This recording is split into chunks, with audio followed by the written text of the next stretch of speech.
يا رب. طيب لو كنت مدير لجنة تقييم الفنان الأفضل بسوريا لمين بتعطي هاللقب؟ هلا يعني بالشباب هلا اللي عم يغنوا.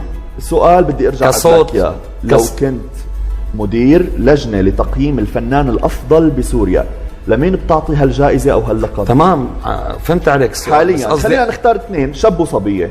انا قصدي انه انت عم بدك تقيم فنيا ولا بدك تقيم نجوميا؟ يعني انت مدير اللجنة وانت المعايير اللي بتحطها. انا فنيا كصوت بقيم وفيق حبيب، يعني الصوت الحلو واللي يعني اللي بنشوف حالنا فيه كصوت وفنيا وفيق حبيب هو النجم الافضل، هو النجم الافضل فنيا وكغير فنيا كنجومية في افضل.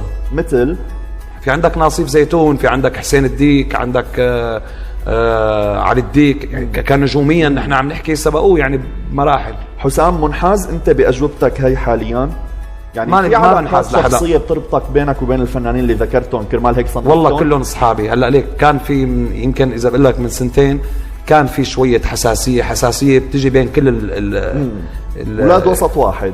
تمام. هلا يعني اللي بيهمنا نحن انه نرفع اسم سوريا. نحن هيك هالكام فنان اللي عم تسمعوا فيهم هلا.